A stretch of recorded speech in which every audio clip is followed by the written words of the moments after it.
मैं इस बुढ़िया के साथ स्कूल नहीं जाऊंगा और न वापस आऊंगा।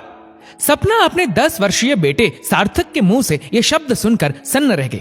ये क्या कह रहा है? अपनी दादी को बुढ़िया क्यों कह रहा है? कहां से सीख रहा है इतनी बदतमीजी?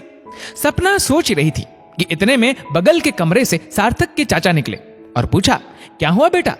सार्थक ने फिर कहा, चाहे कुछ भी हो जाए, मैं इस बुढ़िया के साथ स्कूल नहीं जाऊंगा। हमेशा डांटती रहती है, मेरे दोस्त मेरा मजाक उड़ाते हैं। घर के सब सदस्य सार्थक की बातें सुन अचंभित थे। सार्थक को स्कूल छोड़ने और लाने की जिम्मेदारी दादी की थी। पैरों में दर्द रहता था, पर पोते के प्रेम में कभी शिकायत नहीं करती थी।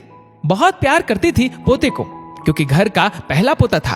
पर अचानक सार्थक के मुंह से उनके लिए ऐसे शब्द सुनकर सबको आश्चर्य हो रहा था। रात को खाने पर उसे बहुत समझाया गया, पर वो अपनी जिद पर अड़ा रहा। सार्थक के पापा ने उसे गुस्से में एक थप्पड़ भी जड़ दिया। सबने तय किया कि कल से उसे स्कूल छोड़ने और लेने माजी नहीं जाएगी।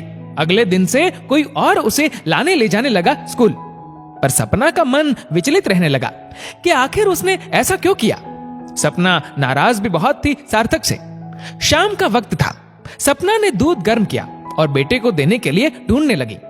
छत पर पहुंच बेटे की बात सुनकर ठिठक गई और छुप कर सुनने लगी। सार्थक अपनी दादी की गोद में अपना सर रखकर कह रहा था, मैं जानता हूं दादी कि मम्मी मुझसे नाराज है, पर मैं क्या करता? इतनी ज्यादा गर्मी में भी वो आपको मुझे लेने भेज देते थे। आपके पैरों में दर्द भी तो रहता है। मैंने मम्मी से कहा तो उन्होंने कह दिया कि दादी अपनी मर्जी से जाती है। दादी, मैंने सबसे झूठ बोला, बहुत गलत किया, पर आपको परेशानी से बचाने के लिए मुझे और कुछ नहीं सूझा। आप मम्मी से कह दो ना कि मुझे माफ कर दे। सार्थक बस यही कहता जा रहा था। सपना को अपने बेटे के झूठ बोलने के पीछे के बड़प्पन को महसूस कर गर्व हो रहा था। उसने दौड़कर सार्थक को गले लगा लिया और बोली, नहीं बेटे, तुमने कुछ गलत नहीं किया। हम सभी पढ़े लिखे नासमझों को समझाने का यही तरीका ठीक था।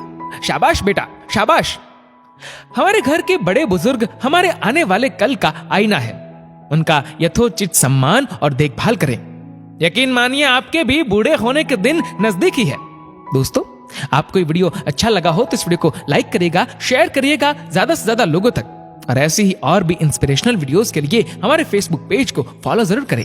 धन्यवाद।